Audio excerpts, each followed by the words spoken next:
보통입니다. 사실은요. 아이들이요 공부를 시킬 때요 자기 수준에 하거나 아니면 알고 있는 것을 가리키면 상당히 지루해하죠. 네. 뻔한 얘기 나오면. 네.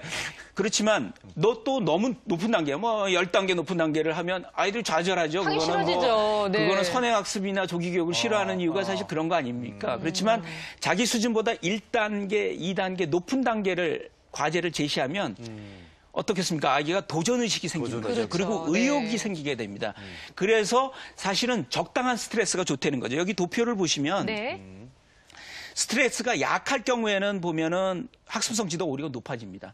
그렇지만 스트레스가 너무 높으면은 오히려 좌절을 하게 되는 거죠. 그래서 부모님이 스파링 파트너가 돼야 되는 거죠. 네. 한 단계, 두 단계 더 높은 수준을 제시할 수 있는 스파링 파트너로서의 역할을 하면 공부에도 중독이 될 수 있고 또 공부에 중독이 되면은 공부를 아주 열심히 해서 5,000시간, 10,000시간 노출될 수 있는 기회를 갖게 되는 거죠. 네. 그럼 스파링 파트너는 우리가 권투라면 이렇게 하는 건데 예. 공부할 때 스파링 파트너는 구체적으로 어떻게 해주는 겁니까? 예를 들어서 뭐 저학년 아이들을 한번 생각을 해보시면은요. 저학년 아이들이 이제 공부를 한다고 칩시다. 그러면 아이들이 집중력이 한 20분 정도 하거든요. 네. 근데 이제 60분 혼자 공부한다고 해서 그냥 놔두잖아요. 그러면 20분 동안은 집중력이 쫙 올라가요. 공부 시작하다가. 그러다가 그 나머지 40분은 쭉 떨어지는 거죠. 그냥 앉아만 있는 거죠. 네, 결국. 어떻게 보면 앉아 있을 수 그렇죠. 그런 가능성이 높죠. 근데 저학년 아이들 같은 경우는 엄마가 이제 개입을 하는 거예요. 한 20분 됐을 때 딴 거 하지 말고요. 가가지고 어깨를 한번 툭툭 두들겨 주는 거예요. 그러면 집중력이 쫙 한번 다시 올라갈 또. 거 아닙니까? 네. 그러다가 또 한 20분 후에 또 어깨 들이면 조금 속 보이잖아요. 그러니까 이때는 이제 사과 같은 걸 좀 깎아가지고 사과를 깎으면 60분 동안 아이들이 집중해서 올라갈 수가 있다라고 하는 거죠. 그런 의미에서 네. 이제 스파링 간염 파트너죠. 백신 2차 접종을 한번 해야지 이게 상체가 확 올라가듯이. 맞습니다. 근데 그거 간혹에 이제 불안한 엄마 중에는 아이를 공부시킬 때 네. 뒤에 이렇게 앉아있는 엄마들도 그거 있더라고요. 재밌었잖아요. 그렇죠. 예. 네. 그래서 그 고등학교라든지 아니면 초등학교 고학년한테는 그런 방식을 써먹으면 안 되고요. 사실 저학년들은 집중력이 외부 자극에 의해서 주로 결정이 됩니다. 네. 예, 그리고 자기 의지력이 세려면 이제 초등학교 4학년은 돼야 되는 거니까요.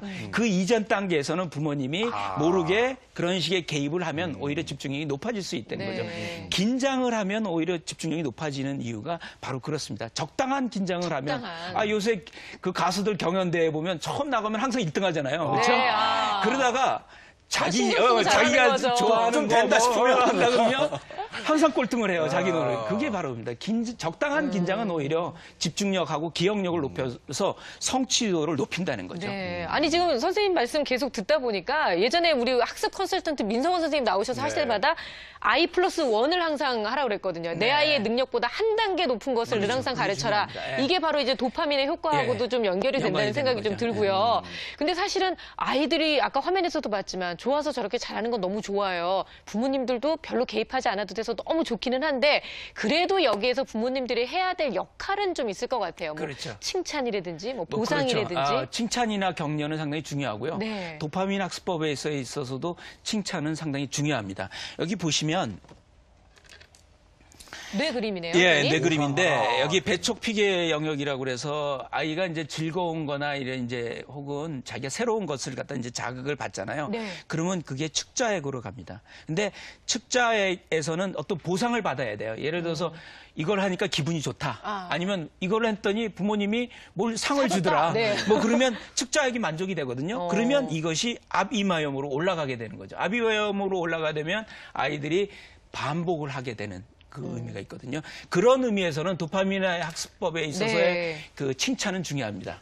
그렇지만 칭찬이라는 것도 독이 될 수가 있잖아요. 그러니까요. 요즘은 칭찬의 그렇죠. 역효과 이런 얘기 많이 맞아요. 하잖아요. 그런 얘기가 있습니다. 그러니까 칭찬을 할 때 예를 들어서 너 천재야.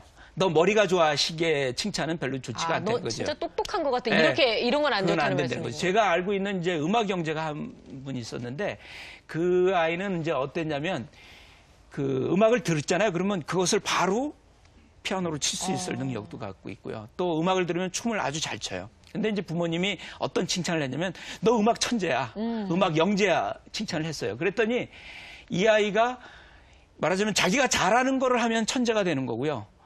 자기가 조금 도전을 해서 실패를 하면 그건 천재가 안 문제가 되는 되는 거예요. 거죠. 그쵸. 그러니까 이 아이가 자기가 할 수 있는 것, 자기가 쉬운 것, 성공할 것만 하는 거예요. 그러니까 발전이 없는 거죠. 네네. 영재라고 하는 것은 어떻습니까? 더 고단위 기술을 갖다 계속 가르쳐야 되거든요. 부모님이 스파링 파트너가 돼서 한 단계 높은 단계를 아이를 파악하고 단계를 높여 제시를 해야 되는데 그렇지 않고 자기가 잘하는 것만 그냥 방치를 하다 보니까 7년 후에는 이 아이가 완전히 평범한 아이가 돼버렸어요. 그것이 바로 이제 부모가 도파민 학습법에 있어서의 역할이라고 볼 수가 있습니다. 그렇죠. 무조건적인 칭찬보다는 아이가 조금씩 발전해 나갈 수 있도록 뭔가 이제 조금씩 미끼를 던져가면서 네, 이제 그래서 해야 된다는 과정이나 이런 말씀이신데요. 것들을 칭찬을 해줘야 되는 네, 거죠. 그렇군요. 천재다라고 해야지. 네. 천재다라면 안 된다는 네. 거죠. 그러니까 저희가 이제 도파민 학습법에 대해서 얘기를 하고 있는데 결국은 핵심은 그겁니다. 뭐 5,000시간 이상 꾸준히 지속적으로 뭔가를 할 수 있게끔 아이가 스스로 할 수 있게 만들어주면서 결국은 자기주도 학습, 우리가 얘기하는 그 자기주도 학습의 효과를 본다는 것인데요. 근데 저는 진짜 궁금한 것이 어렸을 때는 자기주도 학습이 정말 됐는데 이것이 커서도 계속 연결이 될 수 있는지 또 커서는 어떤 효과를 볼 수 있는지 궁금해서 화면으로 또 준비를 해봤습니다.